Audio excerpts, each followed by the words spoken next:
Okay, இதெல்லாம் இவ்வளோ விஷயம் நான் சொல்கிறேன். பட் ஆனால் எனக்குமே ஒரு சின்ன பயம் இருக்குது. என்னென்னா, இந்த நிலை வந்து மாறிடும். ஏன் அப்படின்னா, நீங்கள் ஹிஸ்டாரிக்கலாக பாருங்களேன். சில விஷயம் ஆரம்பத்தில் வர்றப்போ வந்து அதுக்கு ரொம்ப எதிர்ப்பு இருக்கும். அதுக்கப்புறம் அது கூட வாழ பழகிடுவாங்க. அதுக்கப்புறம் அது வந்து நியூ நார்மல் அப்படிங்கிற மாதிரி ஆயிரும். இந்த நியூ நார்மல் அப்படிங்கிற வார்த்தை வந்து ரொம்பவே முக்கியம். ஃபோட்டோஷாப் வந்து முன்னாடி மார்க்கெட்டுக்கு வந்தப்போ நிறைய எதிர்ப்பு இருந்துச்சு. ஏன்னா அன்ன வரைக்கும் கையில் தான் பெயிண்ட் பண்ணிருந்தாங்க. கையில் தான் வந்து இதெல்லாம் டிசைன்லாம் பண்ணிட்டுருந்தாங்க.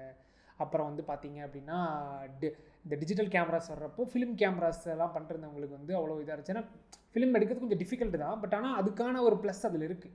அதே மாதிரி தான் நீங்கள் வந்து ஃபோட்டோஷாப் இல்லாத அந்த ஆர்ட்டுமே, அதை கையில் பண்ணுற ஒரு ஆர்ட்டுக்கு ஒரு அட்வான்டேஜ் இருக்குது.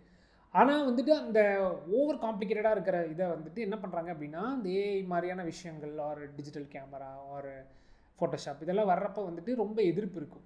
ஆனால் காலப்போக்கில் அது வந்து அடாப்ட் ஆகி மனுஷங்க எல்லாமே அது வந்து ரொம்ப ஃப்ரீக்வெண்ட்டாக யூஸ் பண்ண ஆரம்பிச்சிருவாங்க. இப்படி யூஸ் பண்ண ஆரம்பிக்கிறப்போ என்ன ஆவாங்க அப்படின்னா, எதிர்த்து நின்றுருப்பாங்க இல்லையா இவங்கெல்லாம், இதை நான் வந்து கற்றுக்க மாட்டேன், இதை வந்து நான் எதிர்ப்பேன், இதை எனக்கு வந்து இது பிடிக்கல அப்படின்னு நின்றவங்கெல்லாம் என்ன ஆவாங்க அப்படின்னா, தே பிகேம் ஜாப்லெஸ். இப்படி தான் இது வந்து ஒர்க் ஆகும். ஏன்னா ஹிஸ்டாரிக்காக அது இப்படி தான் ஒர்க் ஆகிருக்கு.